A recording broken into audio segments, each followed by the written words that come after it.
Halo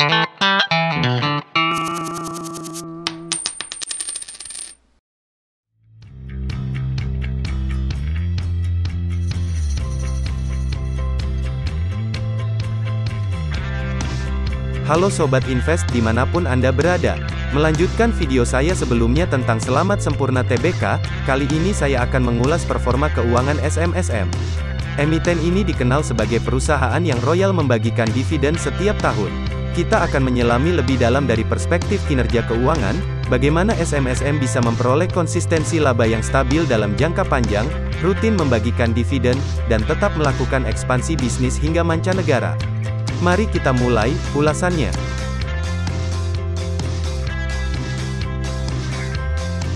Berikut adalah pertumbuhan penjualan SMSM dalam 28 tahun.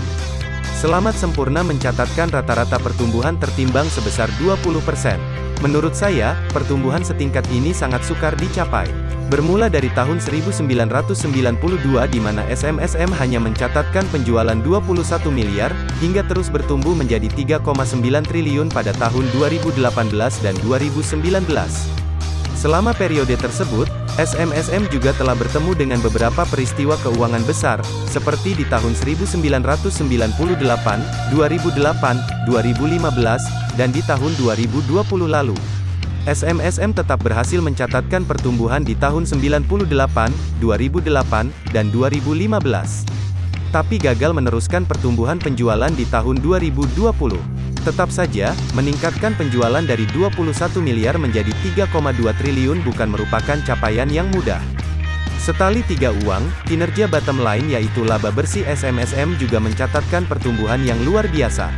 Tercatat 15% CAGR dalam 18 tahun terakhir. Pada tahun 2020, SMSM mencatatkan laba bersih 488 miliar rupiah. Sebetulnya, angka ini turun dibandingkan tahun sebelumnya. Pandemi COVID-19 serta implementasi PPKM cukup menekan kinerja keuangan SMSM.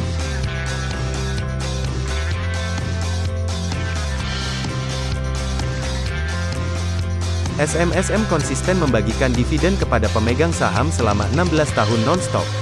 Rasio pembayaran dividen terhadap laba bersihnya pun tergolong tinggi. Kita lihat di sini, minimal rasio pembayaran dividen, atau dividen payout ratio adalah sebesar 45% yang terjadi pada tahun 2004. Sementara rasio tertinggi dicatatkan pada tahun 2009, yaitu sebesar 98%.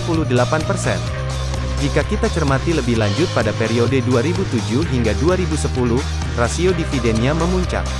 Dugaan saya ini karena pada masa itu terjadi krisis keuangan global, sehingga pemegang saham pengendali SMSM membutuhkan cash lebih banyak untuk disimpan di periode krisis, dan menyiapkan diri untuk ekspansi di tahun-tahun berikutnya.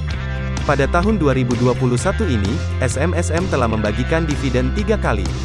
Antara lain, dividen final untuk tahun buku 2020, dividen interim pertama tahun buku 2021, serta dividen interim kedua tahun buku 2021. Seperti yang kita ketahui, dividen interim adalah dividen sementara yang diberikan ke para pemegang saham, sebelum pembagian laba tahunan perusahaan yang diputuskan pada RUPS emiten. Jadi jumlah yang dibayarkan pada dividen final hasil RUPS, akan dikurangkan dengan dividen interimnya. Bagi perusahaan seperti SMSM, strategi ini dapat meringankan cash flow perusahaan, karena pembayaran dividennya dicicil pada tahun berjalan. Kita masuk ke kinerja keuangan SMSM semester 1 tahun 2021.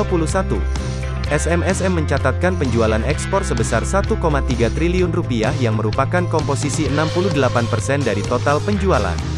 Diketahui penjualan ekspor SMSM lebih tinggi daripada komposisi penjualan dalam negeri. Total penjualan 1,9 triliun rupiah dicatatkan pada semester ini. Figur tersebut mencerminkan kenaikan 35% dibandingkan kinerja penjualan semester 1 tahun 2020. Berdasarkan komposisi produk, filter merupakan produk penyumbang penjualan terbesar, dengan komposisi 73% dari total penjualan SMSM. Namun jika kita melihat kenaikan dari tahun sebelumnya, karoseri mencatatkan pertumbuhan paling tinggi, yaitu 116% dari tahun 2020. Disinyalir menguatnya harga-harga komoditas serta peningkatan aktivitas industri sejak awal 2021 ini menjadi faktor yang memicu pertumbuhan penjualan signifikan produk karoseri milik SMSM. Berikut adalah 10 destinasi negara ekspor tertinggi selamat sempurna TBK. Amerika Serikat merupakan negara utama yang menjadi konsumen SMSM. Disusul dengan Australia pada posisi kedua, dan Malaysia di posisi ketiga. Jika mencermati peningkatan penjualan, tampak pertumbuhan penjualan ke negara Rusia meningkat 71,92% dibandingkan tahun lalu.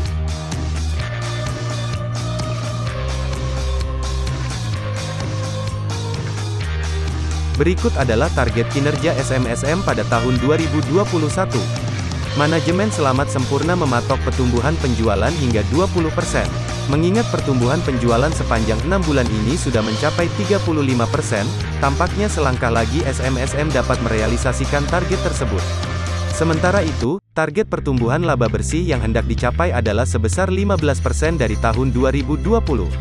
Ini artinya proyeksi laba bersih 2021 adalah sekitar 560 miliar rupiah. Jika kita hitung-hitung berdasarkan rasio pembayaran dividen SMSM 5 tahun terakhir, yaitu di kisaran rasio 59% hingga 71%.